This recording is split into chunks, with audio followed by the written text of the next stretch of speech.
വീട്ടിലങ്ങനെ കുറച്ച് നേരം വന്നിരുന്ന് ഫോണെല്ലാം നോക്കിയിരുന്നപ്പോഴേക്കും സമയം ഏകദേശം 5 മണി കഴിഞ്ഞു. അവരെന്നെ വിളിച്ചിട്ടുണ്ടായിരുന്നു ഇതിൻ്റെ ഇടയിൽ 5:30ക്ക് വന്നാൽ മതി എന്ന് പറഞ്ഞിട്ട്. അപ്പോൾ ഞാനിപ്പോൾ വണ്ടി സ്റ്റാർട്ടാക്കിയിട്ട് ഇപ്പോൾ അവരുടെ വീട്ടിലേക്ക് പോവുകയാണ്. നമ്മുടെ വീടിൻ്റെ അവിടെ നിന്ന് കുറച്ച് ദൂരമുണ്ട്. അപ്പോൾ നമ്മൾ സ്കൂട്ടറിൽ പോയേ പറ്റൂ. നമ്മുടെ ഇന്നത്തെ രണ്ടാമത്തെ ഓട്ടം നമ്മൾ പോണത് എയർപോർട്ടിലേക്കാണ്. എയർപോർട്ടിലേക്ക് പോണത് നമ്മൾ ഈ ടിയാഗോ ആയിട്ടാണ് നമ്മൾ ഇന്ന് എയർപോർട്ടിലേക്ക് പോണത്. നമ്മളിന്ന് ഓടിക്കുന്ന ടിയാഗോ ഓട്ടോമാറ്റിക് ടിയാഗോ ആണ് കേട്ടോ. നമ്മളിന്ന് പോണത് എയർപോർട്ട് ആയതുകൊണ്ട് തന്നെ കുറേ ലഗേജും കാര്യങ്ങളൊക്കെ ഉണ്ട്. 8:25 ആയപ്പോൾ തന്നെ നമ്മൾ എയർപോർട്ടിൻ്റെ പാർക്കിങ്ങിൽ വണ്ടി പാർക്ക് ചെയ്തിട്ടിരിക്കുകയാണ്. കാരണം എന്താണെന്ന് വെച്ചാൽ ചെക്ക് ഇൻ കഴിഞ്ഞിട്ട് നമുക്ക് ഇവിടുന്ന് പോകാമെന്ന് പറഞ്ഞു. കാരണം നമ്മുടെ കൂടെ ഗുരുവായൂരുന്ന ഒരാളും നമ്മുടെ കൂടെ ഇവരെ ഡ്രോപ്പ് ചെയ്യാൻ വന്നിട്ടുണ്ട്. ഇനി ആൾക്ക് വേണ്ടിയിട്ട് ഞാൻ വെയിറ്റ് ചെയ്ത് നിൽക്കുകയാണ്.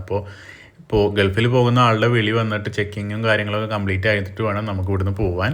ഒരു 3/4 മണിക്കൂർ കഴിഞ്ഞപ്പോൾ ആളെന്നെ വിളിച്ചു. നമ്മുടെ പോണ ആളുടെ ചെക്കിനും കാര്യങ്ങളൊക്കെ ശരിയായി. ഇനി ആളെ പിക്ക് ചെയ്യാൻ വേണ്ടിയിട്ട് ഞാൻ ഡിപ്പാർച്ചറിൻ്റെ അവിടേക്ക് പോവാണ്.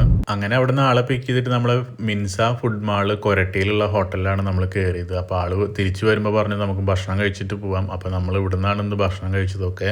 അവിടെ നിന്ന് അങ്ങനെ ഭക്ഷണം കഴിച്ചിട്ട് സമയം 12:30 കഴിഞ്ഞപ്പോൾ തന്നെ നമ്മൾ ഗുരുവായൂരെത്തി. ഇപ്പോൾ അവരെ വീട്ടിൽ വണ്ടി കയറ്റിയിട്ടിട്ട് ഞാൻ എൻ്റെ വീട്ടിലേക്ക് പോയിക്കൊണ്ടിരിക്കുകയായിരുന്നു. ഇന്നത്തെ നമ്മുടെ ഓട്ടം 2 ഓട്ടമായിരുന്നു. ആ 2 ഓട്ടം കഴിഞ്ഞു ഗൈസ്.